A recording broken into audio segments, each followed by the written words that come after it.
it's Annie again, doing an actual drawing this time, not just a warm-up. Today I'm drawing Frogacado, which is a word that came to my head, and when I looked it up there wasn't much that I could find, so I decided to make it myself, because I do love both frogs and avocados. So, start with some reference, mostly going off of the pose from the furthest right there, but then all of my colors will be pulled from the avocados. Slight alterations on my reference picture. Obviously, I'm turning him into an avocado, but besides that, sort of tilted his head up so that the avocado portion would be more obvious, and more obvious that the pit was coming out sort of from the middle of him instead of just below the chin, which is what it would kind of look like if I had the head tilted down, exactly the same as that reference photo has him.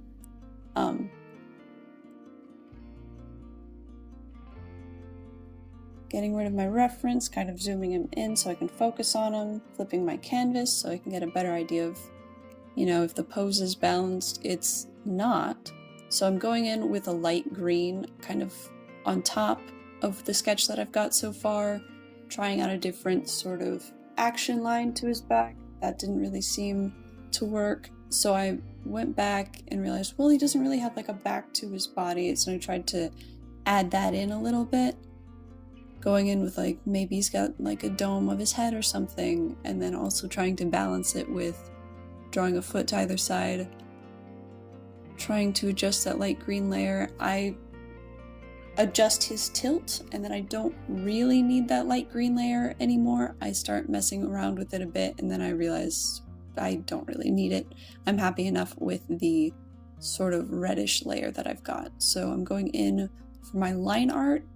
I don't end up using this line art attempt. I wanted it to be loose and kind of bumpy, like the texture of an avocado, and sometimes frogs can be very bumpy. But the prospect of coloring with this sort of double line art kind of deal, I kind of realized that was probably going to be very difficult, and also, I don't know, there's loose and there's messy, and the main thing for me was that the eyes looked really weird with that particular line art style. So I'm going back and I'm redoing it here, and I'm pretty happy with how the second attempt worked out. If you remember from a few seconds ago, all of that messing around to make sure that there was like a back to his body and like some volume behind him, for the most part was completely wasted time, because besides a little bit that I haven't drawn yet, I haven't gone in with the line art, I ignore all of that sketch mark, because when I lower the opacity of my sketch, it became basically invisible. And it works for me. I don't think that he necessarily needed extra volume behind his head because I had tilted it up. So I think adding volume above or behind it would have actually just distorted his form in an unrealistic way. Going in, drawing the toe pads and the little lines. Let's see, there, that last line right under his armpit, the only hints at like there being body behind him, but it's all that's really necessary. You can't draw it from every angle, so sometimes certain details do get lost. For this, I do like having a colored line art, but the gray kind of isn't a colored line art. It was very bland, and it didn't go with the color that I had decided to fill the toe pads in with.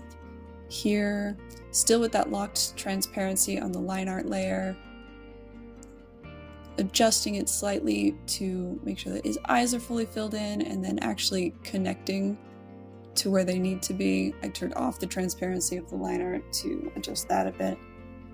And then I can go in with shading. I make it its own layer, but I still select from either the line art side or the color layer, because those will always have a constant flat. It's not going to get thrown off with a ton of shading as I progress through. So that's not terribly important as I go in with my first batch of highlights and everything, but when I go back to refine later, it's definitely a lot easier to be selecting from the color layer, even though it will cause me problems when I get to some shading of forgetting to switch back to the shading layer.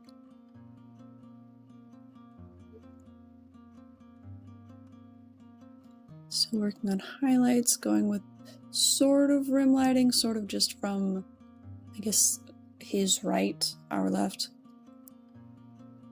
Had some trouble deciding how much should be highlighted there on that thigh and how much would be in shadow from the arm right above it. Going in with actual shading here instead of just highlights, there it was. I don't know if you noticed it, but that was me realizing I was coloring on the color layer instead of the shading layer. So when I went to erase it to show more of that mid-tone, I was just revealing background. Luckily, it wasn't complex shading. A couple of hits of Control-Z made that go away. Easy peasy.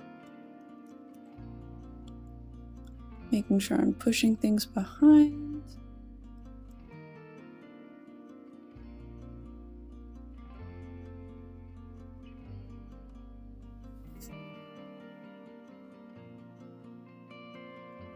Adjusting, adjusting, adjusting. Now I'm going to shade the pit a bit.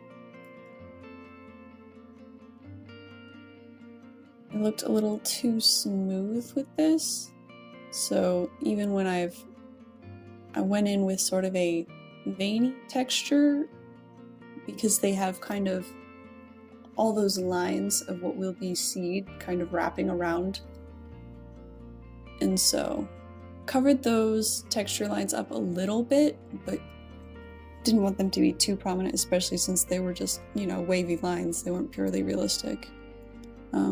Just wanted a subtle little highlight. And then I'm going to go in and draw bumps in the highlights and the shaded areas of his arms just by adding a bit of a shadow around where a bump could be in the highlights, and then a little oval of highlight on where the tip of a bump would be in the shadows. So a really simple way to add texture, and if I hadn't just kept my color and my shading layers separate, it still would have been easy to do. I could have just gone in and drawn with the mid-tone, but erasing the shading seemed more straightforward to me. Then I'm gonna shade the toes. I kind of was gonna go in with a white to highlight, but then I realized it would probably look better to just shade it darker with that orange color that I used for the line art, and then go in with the yellow that I had originally used as a base for the highlight. I'm giving an illusion of transparency to the eyes there a little bit. Going in here, adding a bit of bounce light. Remembering that I was going to be shading the toes, so getting started on that again. Giving that a little more definition. The toes that are furthest back just go fully shadow. Well, almost fully shadow. Still using that same pencils brush that's just, I guess, just like a handful of pencils. I don't know, it just gives a very soft shading that's really easy to build up gradually, and I really, really like it. For this shading, it was just too much and I didn't like the way it was blending, so I deleted that whole spot of shading, went back in with the yellow, and making sure the edge was really green, like a good ripe avocado. And then I go in with a bit of the shadow color for the skin to give it a nice neutral but very dark shadow, since nothing in the avocado reference that I had showed the flesh in shadow. Thank you for watching. Bye.